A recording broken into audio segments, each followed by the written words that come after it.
Assalamualaikum warahmatullahi wabarakatuh. Kami dari kelompok 7 akan membahas tentang zakat kontemporer lainnya. Sebelum pembahasan, di sini kami akan mengenalkan diri terlebih dahulu.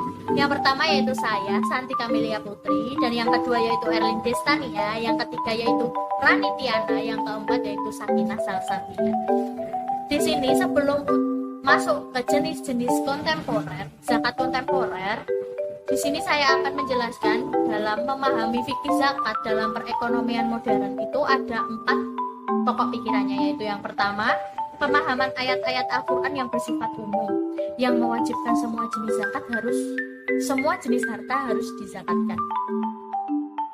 Hal ini berada pada firman Allah, Quran Surat Al-Baqarah ayat 267, yang bunyinya, hai orang-orang yang beriman, nafkahkanlah di jalan Allah sebagian dari hasil usahamu yang baik-baik dan sebagian dari apa yang kami keluarkan dari bumi untuk kamu, dan janganlah kamu memilih yang buruk-buruk lalu menafkahkan daripadanya.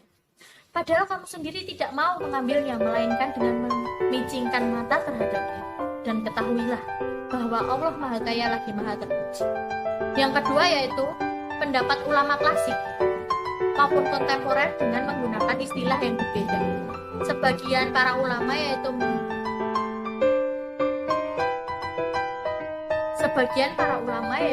memberikan suatu istilah atau menggunakan istilah dengan al-aqwal, sementara sebagian yang lainnya menggunakan istilah al-mal al-mustaqbal. Seperti terdapat dalam Fiqhus Zakah Qardawi dan Al-Fiqh Al-Islami wa Adilatuhu di Zuhaili. Yang ketiga yaitu dari sudut pandang keadilan, merupakan ciri utama dari ajaran agama Islam, bahwa penetapan kewajiban zakat pada setiap harta yang dimiliki akan terasa dibandingkan dengan menetapkan kewajiban zakat pada komoditas yang konvensional. Yang keempat yaitu sejalan dengan perkembangan kehidupan umat manusia khususnya dalam bidang ekonomi. Kegiatan penghasilan melalui keahlian dan profesi ini akan semakin berkembang dari waktu ke waktu. Selanjutnya yaitu jenis-jenis zakat kontemporer. Adapun beberapa jenis zakat kontemporer yang muncul di dalam kehidupan umat Islam antara lain yang pertama yaitu zakat tanah. Tanah-tanah yang berarti di sini yaitu tanah-tanah yang dibeli oleh para pemiliknya untuk dijual kembali. Modal usaha dihitung dari besaran nilainya sehingga apabila telah genap 1 tahun, sesuai perlakuan zakat secara umum, di mana zakat baru dikeluarkan setelah uang itu mencapai nisab dan berlalunya haul, atas yang akan menjadi patokan perhitungan zakat modal usaha. Untuk patokan perhitungan zakat modal usaha sendiri yaitu patokan oleh emas dan perak. Kadar zakatnya yaitu 2,5%. Untuk nisab yaitu setara dengan 85 gram emas. Yang kedua yaitu zakat usaha binatu atau laundry. Mengeluarkan zakat atas peralatan yang digunakan usaha binatu atau laundry tersebut. Zakat usaha binatu atau laundry adalah zakat yang dikenakan dan diwajibkan pada modal usaha, yaitu semua harus dipersiapkan untuk usaha, barang-barang yang bisa keluar masuk. Artinya, setiap kali seseorang melihat adanya keuntungan, maka ia akan menjual barang. Tetapi, setiap kali ia melihat tidak ada keuntungan, maka ia akan menahan barang-barang tersebut. Sementara peralatan laundry tidak dianggap sebagai barang dagangan karena pemilik laundry ingin peralatan tetap dimiliki, sehingga peralatan itu bisa disebut sebagai peralatan rumah tangga. Untuk nisabnya setara dengan emas dan perak, yaitu setara dengan nilai 85 gram emas dengan kadar 2,5% dengan waktu setelah berjalan selama 1 tahun. Yang ketiga yaitu zakat tanah pertanian yang dijual. Zakat tanah pertanian yang dijual adalah zakat yang dikenakan pada tanah pertanian yang dijual, baik secara tunai maupun secara kredit. Jika tanah pertanian dijual secara tunai, maka zakat dikenakan pada saat itu dilakukan pembayaran tunai. Sebelum pemilik tanah pertanian itu menjual tanah pertaniannya, maka ia akan tidak berkewajiban untuk mengeluarkan zakat atasnya. karena ia bukan merupakan modal usaha.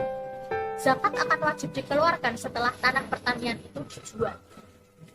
Untuk perhitungannya, nisab dari zakat tanah pertanian yang dijual adalah 85 gram emas atau setara dengan 595 gram perak ataupun uang setara dengan nilai 80 gram emas. Kadarnya sendiri adalah 2,5%.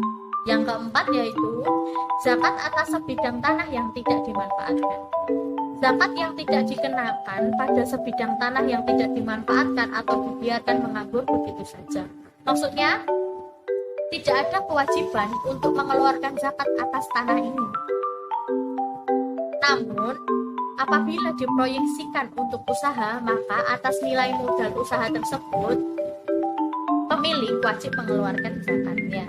Sedangkan tanah pertanian, pekarangan, kendaraan perabotan rumah tangga, dan lainnya merupakan modal yang tidak wajib dikeluarkan zakatnya. Selanjutnya, saya akan menjelaskan tentang zakat mobil pribadi.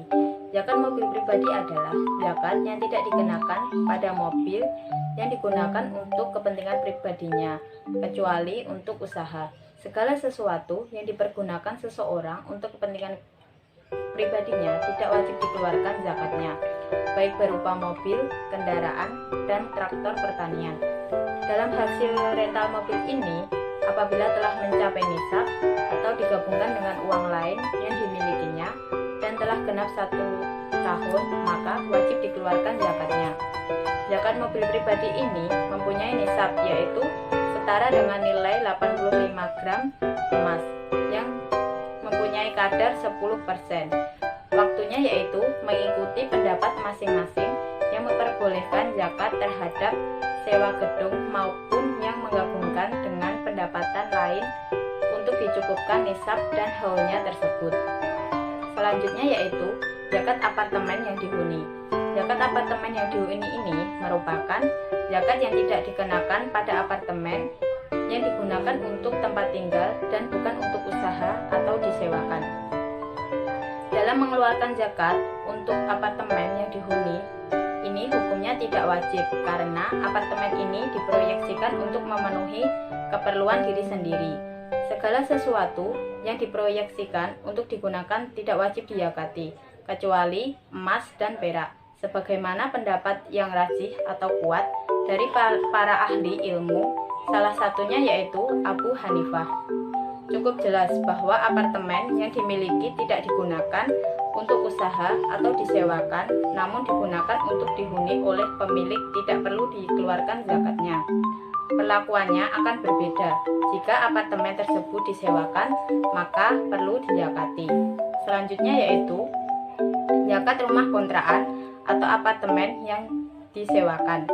Nilai rumah kontrakan atau apartemen yang disewakan atau rumah yang dikontrakan dan dimanfaatkan tidak wajib dizakati.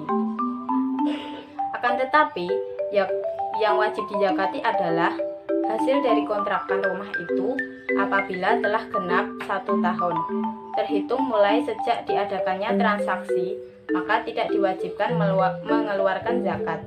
Hal ini termasuk dalam jenis zakat hasil investasi, yaitu gedung, kontrakan, dan lainnya. Zakat rumah kontrakan ini mempunyai nisab, yaitu setara dengan nilai 85 gram emas dan kadarnya 10%. Waktunya yaitu mengikuti pendapat masing-masing yang memperbolehkan zakat terhadap sewa gedung maupun yang menggabungkan dengan pendapatan lainnya untuk dicukupkan nisab dan haulnya tersebut. Selanjutnya, saya akan menjelaskan tentang zakat investasi tanah yang belum pasti kapan waktu penjualannya. Zakat investasi atas tanah yang belum pasti waktu penjualannya merupakan zakat yang dikenakan pada tanah yang ditujukan untuk investasi-investasi, namun belum diketahui kapan akan dijual. Cukup jelas bahwa jika investasi atas tanah yang belum pasti waktu penjualannya, berarti bahwa tanah tersebut belum dapat menghasilkan sehingga belum wajib dikeluarkan zakatnya. Namun demikian, tanah tersebut wajib dikenai zakat karena merujuk pada jenis zakat hasil investasi, yaitu gedung, kontrakan, dan lainnya, karena dianggap sebagai barang investasi. Nisabnya adalah setara dengan nilai 85 gram emas, kadarnya 10%. Waktunya mengikuti pendapat masing-masing yang memperbolehkan zakat terhadap sewa gedung maupun yang menggabungkan dengan pendapatan lainnya untuk dicukupkan nisab dan haulnya. Selanjutnya, zakat yang memperkirakan modal usaha dikarenakan adanya kesulitan dalam pengakumulasian. Zakat dengan memperkirakan modal usaha dikarenakan adanya kesulitan dalam mengakumulasikan modalnya, membuat perkiraan atas modal usaha tidak diperkenankan karena perkiraan itu hanya diperbolehkan pada buah-buahan dan sebagian ulama mengikut sertakan tanaman-tanaman. Contoh kasus ini merujuk pada jenis zakat hasil investasi, gedung, kontrakan, dan lainnya, karena dianggap sebagai barang investasi. Nisabnya adalah setara dengan nilai 85 gram emas, kadar 10%, dan waktu mengikuti pendapat masing-masing yang memperbolehkan zakat terhadap sewa gedung maupun yang menggabungkan dengan pendapatan lainnya untuk dicukupkan nisab dan haulnya. Selanjutnya, zakat modal usaha dikeluarkan berdasarkan nilai modal pada saat pembelian atau nilai modal saat genap setahun. Yang dimaksud dengan zakat ini adalah zakat yang dikenakan pada modal usaha. Besarnya zakat yang wajib dikeluarkan sesuai dengan nilai modal pada waktu wajib zakat dibayarkan atau dikeluarkan. Modal pokok atau kapital wajib dikeluarkan zakatnya karena modal tersebut merupakan sesuatu yang diyakini, sedangkan kenaikan dan penyusutan modal pokok atau kapital merupakan sesuatu yang masih dilakukan. Dalam kondisi ragu-ragu, sebaiknya kita berpegang pada sesuatu yang telah diyakini. Dan selanjutnya, saya Sakina Salsabila akan menjelaskan tentang zakat terhadap saham perusahaan, zakat untuk biaya pernikahan, dan zakat yang diputar untuk modal usaha. Kemudian, zakat terhadap saham perusahaan. Seperti yang kita ketahui, saham adalah surat bukti kepemilikan atas suatu perusahaan. Surat tersebut akan berkembang menurut perkembangan perusahaan dan berkurang dengan semakin surutnya perusahaan. Adapun masalah zakat terhadap saham disyaratkan sebagaimana persyaratan umum harta, yakni jika mencapai hisab dan haulnya. Pengenaan zakat didasarkan pada karakteristik zakat sebagai bagian dalam kegiatan usaha yang lainnya. Zakat yang dikenakan terhadap kepemilikan saham dilihat dari hasil usaha yang diperoleh dengan mempertimbangkan aspek terpenuhinya nisab dan haulnya. Selanjutnya zakat untuk biaya pernikahan. Pernikahan merupakan salah satu sunnah Rasulullah Shallallahu Alaihi Wasallam dan menjadi kebutuhan setiap orang yang sudah baligh. Oleh karena itu, para ulama telah sepakat memperbolehkannya jika zakat diberikan kepada orang dewasa yang telah memasuki usia untuk menikah. Kan tetapi, orang tersebut tidak mempunyai biaya menikah dan tidak ada yang menafkahinya untuk biaya pernikahannya. Karena orang tersebut dianggap berhak menerima zakat. Dalam pandangan fikih, zakat klasik tergolong dalam kategori orang miskin atau fakir. Hal ini dilakukan agar orang tersebut tidak sampai terjebak dalam situasi kesulit dan menyebabkannya meminta-minta atau mengemis kepada orang lain. Kemudian zakat yang diputar untuk modal usaha. Terkait pemberdayaan zakat yang dijadikannya modal usaha, baik oleh wajib zakat maupun penerima zakat, terdapat perbedaan pendapat para ulama. Kemudian, pendapat yang lebih kuat mengatakan bahwa pemilik harta tidak boleh menunda kewajiban zakatnya dan tidak boleh memutar dana zakat tersebut untuk melakukan usaha. Harta zakat juga tidak boleh digunakan oleh pengusaha atau pemerintah selaku lembaga pemungut zakat sebagai modal usaha atau seperuntukan lainnya selain membagi-bagikannya kepada para mustahik beberapa kebijakan diberlakukannya oleh sejumlah lembaga amal zakat untuk memberikan modal kepada mustahik dalam bentuk modal usaha, dan modal usaha tersebut telah berkembang harus dikembalikan sebagai dana bergulir yang akan diberikan kepada mustahik yang lain. Namun hal tersebut merupakan suatu fenomena yang tidak sejalan dengan perintah syariat untuk menyelenggarakan zakat dengan baik dan benar. Konsep ini memang memiliki tujuan yang mulia sesuai dengan asas manfaatnya, namun bertentangan dengan hukum syara sehingga tidak dianjurkan untuk dilakukan zakat yang diputar untuk modal usaha. Ya, sekian penjelasan tentang zakat kontemporer dari kelompok 7. Kurang lebihnya mohon